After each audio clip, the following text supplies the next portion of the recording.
Jared Dillian. Own your money, own your life. I'm Jared Dillian. This is the Jared Dillian Show. We're going to take a call. Dominic from North Carolina. Dominic, what's up? Hey, Jared, how you doing tonight, man? Good. How are you? Oh, I'm cursing the price of things at Lowe's. I'm fixing up a house, getting ready to sell, buying another house. I wanted to talk about mortgages tonight, if that's cool with you. Yeah, sounds good. All right, man. So I'm trying to decide what I'm going to do. I've got a couple of quotes out there for a mortgage, house I want to buy, house all picked out. And looking at a 30-year fix, they give me one quote. I decided, maybe rates going down. Don't know what the economy is going to do. So I asked for quotes on ARMs, and they came back exactly the same rate as the fixed. What do you think? Should I go with the fixed? Seems like you get the free option to refinance at any time if rates do go down, but that protection if rates go up. What is the rate that they quoted you? Can you tell me? It was 3.25. So 3.25 on the 30-year fixed, 3.25 on the 5/1 ARM, and 3.25 on the 1/1 ARM. Is that right? That's right. Okay. So here's how you think about this. The 30-year fixed mortgage is based off of 10-year interest rates, and right now, 10-year interest rates are about 1.7%. Okay. So 5/1 and 1/1 ARMs are based on short-term interest rates. They're typically based on one-year T-bills or LIBOR, something with LIBOR, or there's a couple different indices they can use, but it's basically one-year rates. And right now, one-year rates are about 1.5%. They're slightly lower, okay, but not by a lot. So the yield curve, as you know, is pretty flat.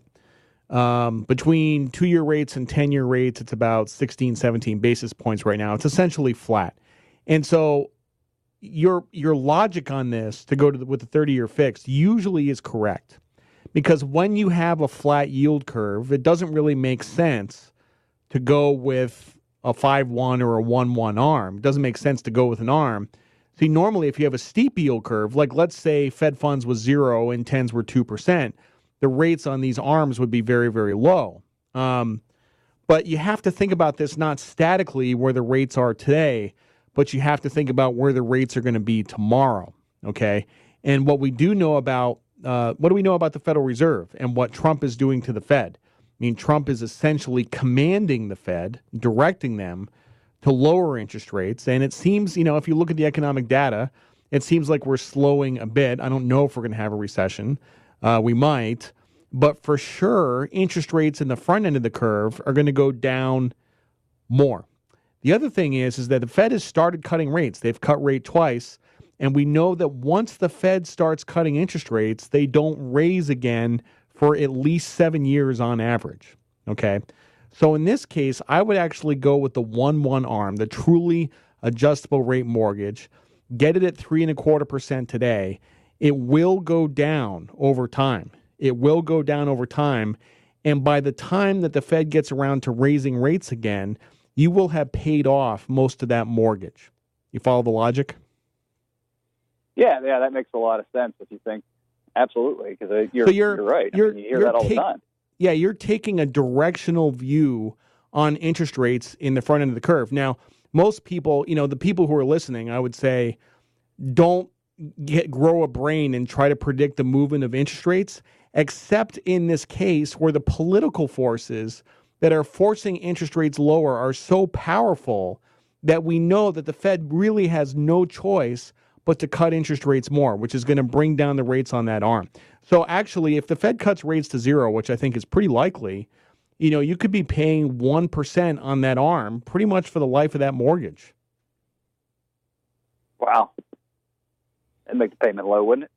Yeah, and the other thing is that you are correct that if you get a 30-year fixed, you have an option to refinance. So if long-term rates go down more, then you can refinance that mortgage.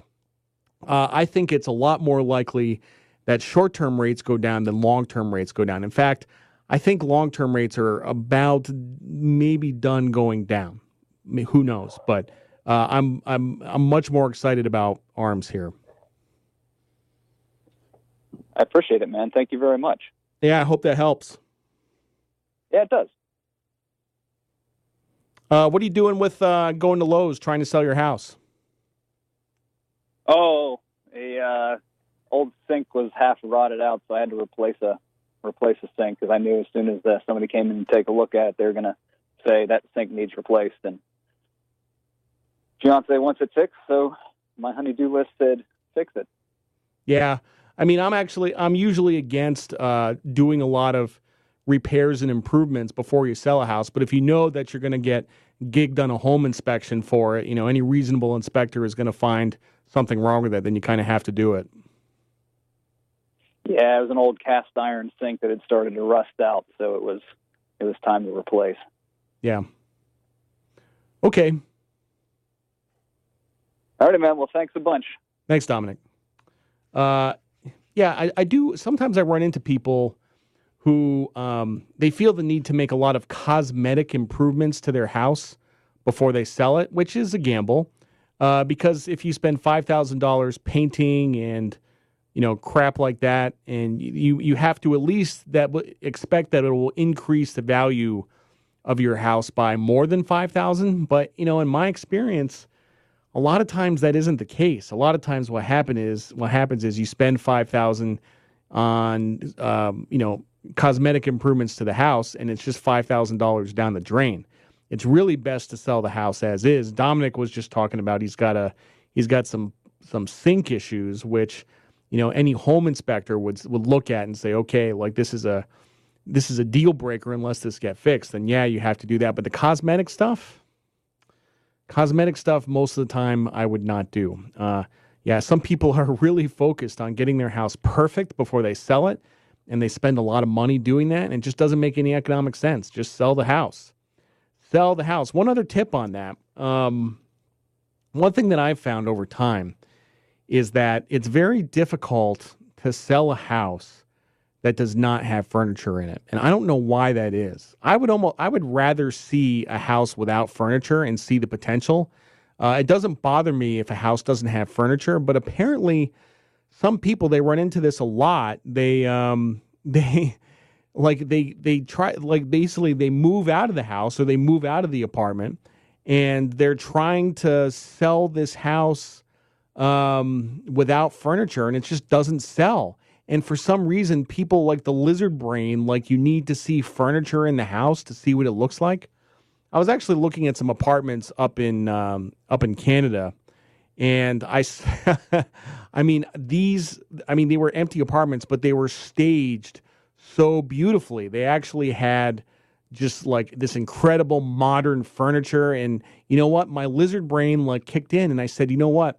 This furniture is making this place look really awesome. So sometimes one of the things you might want to do, especially if you have a more expensive house, if you have to move out and you're trying to sell an empty house, you might have to stage the house. You might have to rent some furniture and put furniture in the house to get it to sell. This is a very common problem. I'm Jared Dillian. This is The Jared Dillian Show.